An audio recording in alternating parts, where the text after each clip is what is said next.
So now that we looked at describing motion with some diagrams, we're going to look at basically the same information, but only now it's going to be in table format with numbers.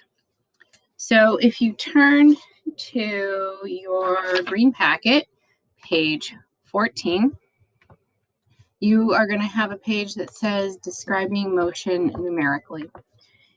So the first question gives position time information for a giant sea turtle, a cheetah, and the continent of North America are shown in the blank tables below. Assume that the motion is uniform for these three objects and fill in the blanks of the table, then record the speed of these three objects, include their units. So let's take a look. So there is a pattern to the data, and the fact that the motion is uniform, if you remember, that means that it is changing by the same amount in each time interval. So if you can you look at this and see how much the position of the sea turtle is increasing every hour? So pause the video and fill in the numbers.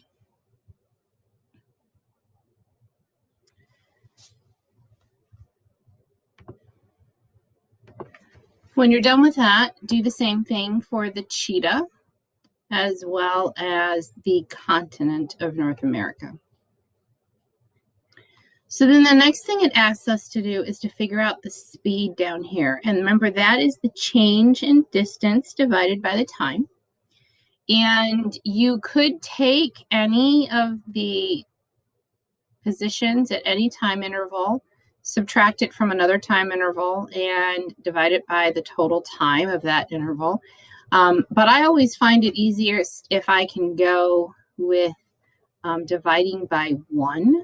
So for the giant sea turtle, at 1 hour, the position is 0.23 miles. So we would say that the speed is 0.23 miles per hour.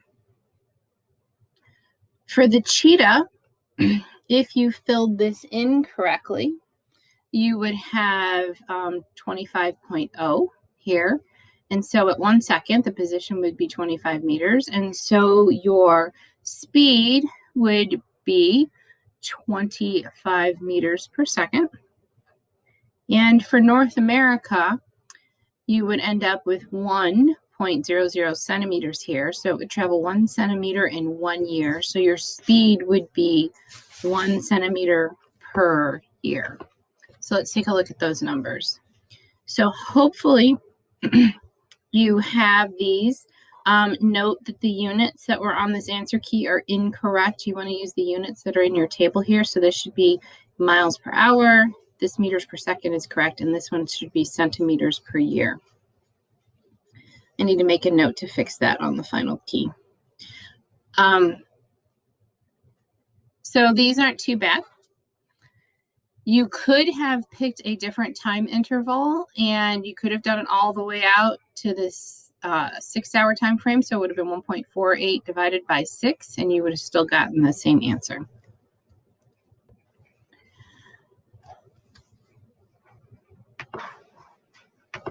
So let's go on to problem number 2. So it says motion information for a snail, a Hondo Accord, and a peregrine falcon are shown in the tables below. Fill in the blanks of the table, then record the acceleration of the three objects, include the appropriate units, and pay careful attention to the column headings.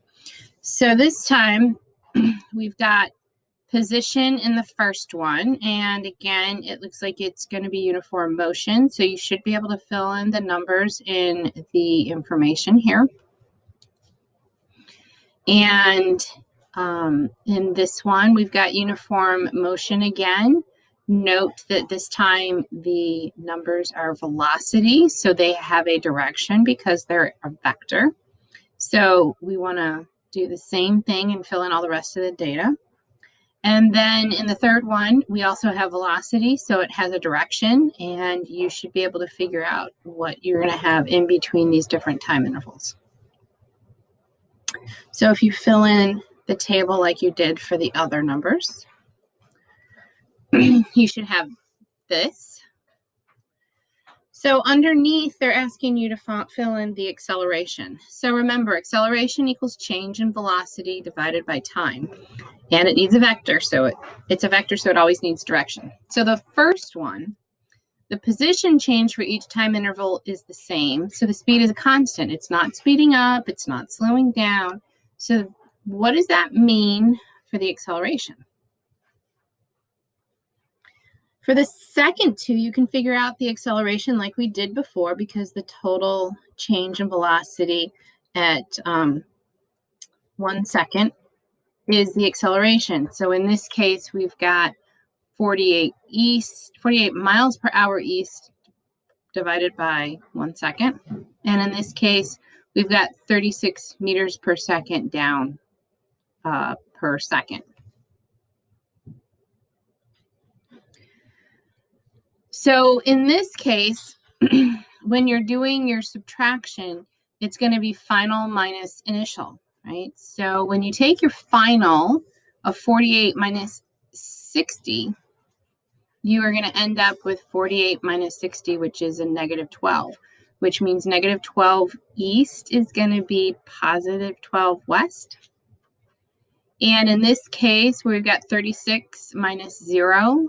That is going to be 36. So you should end up with things that look like this.